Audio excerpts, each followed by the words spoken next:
Welcome back to another episode of Lone Star College Football. We have a guest today, first guest on the show, Mr. Oh, yeah. Shawn Clynch. How you doing today, man? Doing good, man. Hey, any hour of the day. I know it's dark. It gets dark earlier now. That's depressing. But one thing we love, we can say is that we can talk college football at any time of the day or night. Oh yeah, Yes, sir. For sure. All right. Y'all do us all a favor. Y'all go find Shawn. He has his own podcast on many platforms, actually. You can find him on YouTube, Facebook, Twitter, and TikTok. Stories Inside The Mancave, or at Stories Mancave on Twitter. And it's just Twitter where it's that at, or do you have that on? Yeah, all of them? that's the one. I appreciate that, by the way. Anytime, hey, we're gonna cross promote.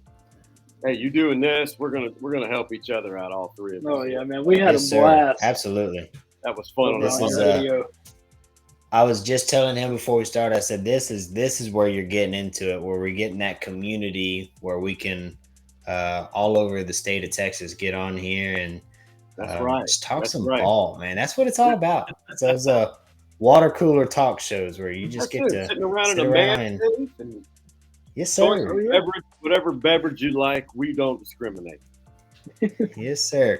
Well, today we've got some fun conversation. We're going to talk about the Baylor Bears in a mid-season review. I don't know about you, but for me and Logan, we sat down and made a video on Baylor and their season. So we actually have a little bit of that to look back on and see what we projected for the team. So with that being said, Logan, open us up with initial thoughts. Man, my season predictions were very, very outlandish.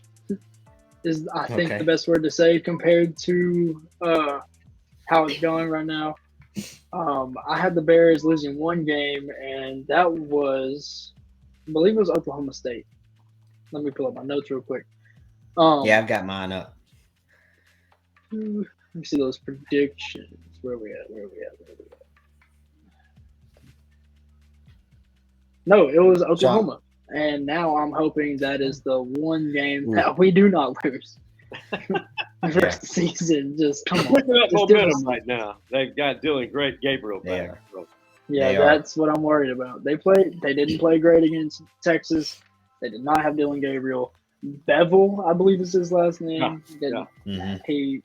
He did not play in that game, basically. They should have played General Booty. That's what we've been saying. We've been excited Yeah. about that Great since name, last by the season. way. Yeah, Not just any But- booty, a general booty. General. Oh yes, sir. Yes, sir.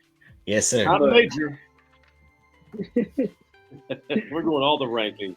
But yeah, man, at this point, I had the Bears undefeated, and Oklahoma State should not have picked us to win that game.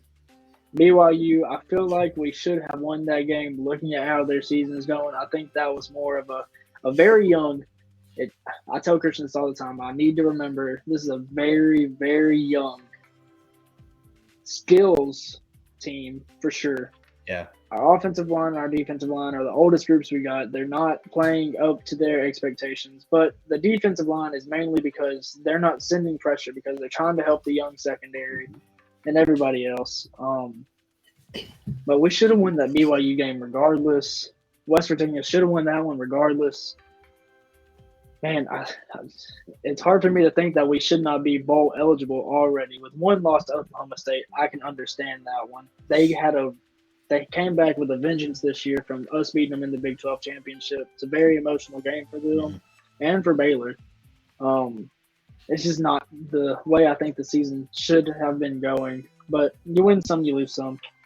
Last year, we were pretty much king of the one possession games going down the stretch. Going against Texas is one of them. It's the fight that Dave Aranda instilled in that team last year. Is just when you lose people like Jalen Petrie, Terrell Bernard, all the secondary players. We lost Tyquan Thornton. Tyquan Thornton. Both We lost what our number running one backs. receiver returner would be this year, and RJ Sneed transferring out to Colorado.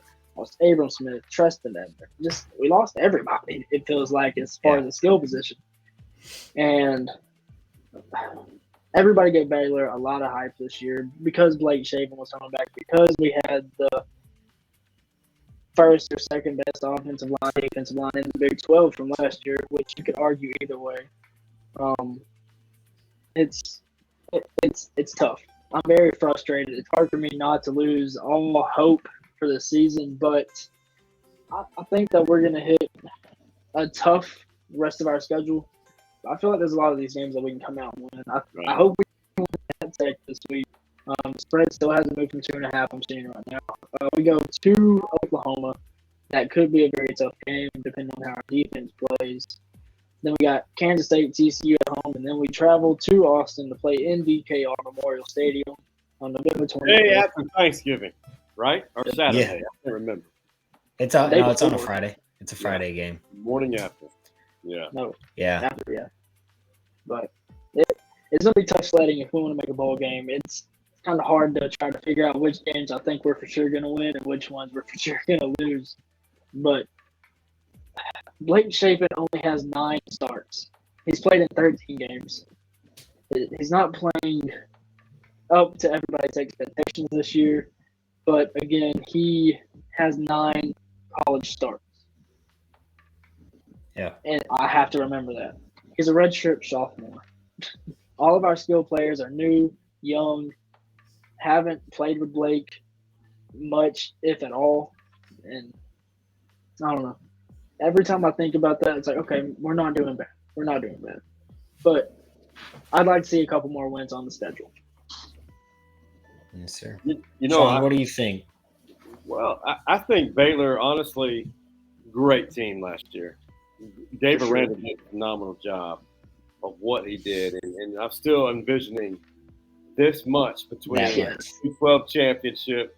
But listen, OSU's carried that over with what they had returning. Baylor, they have the great defensive line. Offensive line is pretty good too, salty. But I think Baylor's where I thought they would be. I think they're a 7-win team. I still think they're a 7-5 team, which is great coming off of the championship season in which they did lose a lot of players. Yeah. So, you know what? Yeah, I had very, very high expectations. Again, like I said in your video that we made, it's just those forest green sunglasses. They got me. For sure. Hey, they're still making the fans proud in the house that Art Browse built. As we see behind us. Yeah. That's a great place, by the way, to watch a college football game. I've been there once to watch a game. I've been outside the stadium a couple times. Whenever we took our trip down to Waco for my mandatory vacation that I had for work, that's where we spent it, was in Waco, and I made sure we stopped at McLean and went down the Brazos, and just I miss it. I want to go back so bad. No, Baylor, listen, it's a program that Dave Aranda peaked it. Can they be better? Can they be? We've seen them earlier in when that stadium behind us opened up. They and TCU were the cream of the crop of the Big 12, and one of them should have gotten to the playoff that year. Should have been Baylor. We had them in the head-to-head. I talk about that a lot with Christian. It should have happened. That was a great Baylor team, which I think did they win the Sugar Bowl or the Fiesta Bowl? What bowl game did they end up? That was with Bryce Petty, right?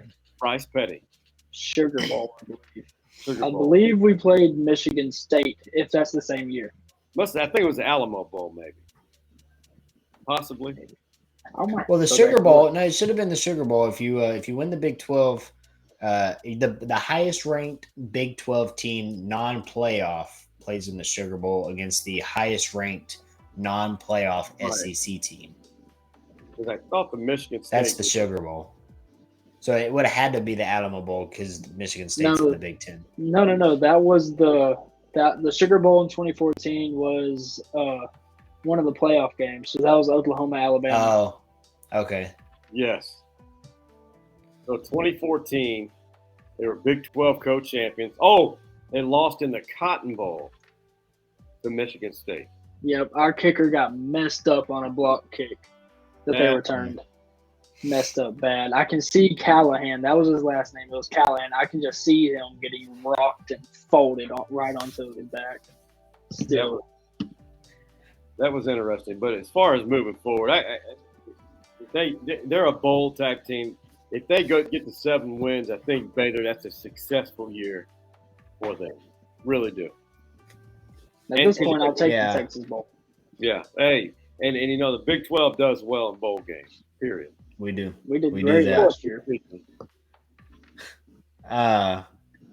Texas did not participate in a win or a loss last year in the bowl season. So undefeated. Yep. Looking at y'all's season so far, my best case scenario prediction was y'all were going 11-1, and my most likely was 10-2. So I was high on y'all as well. I had y'all with 3 toss-up games, being Oklahoma State, Oklahoma, and Texas. And I actually thought y'all would have pulled up the win against Oklahoma State and Oklahoma. And of course, I had y'all losing to Texas. I would say if y'all played BYU again on Saturday, y'all'd win, even in Provo. Sure. I think y'all are. First of all, it's the beginning of the season. Even in week 2, y'all are better. Richard Reese didn't play as much as he should have in that game. He looking had back, 3 carries that game. Yeah, I think he had. I think we've had this conversation before. I think he had 6, but still, he needs 20, and y'all would have been fine. Oklahoma State, I think they're just a solid team.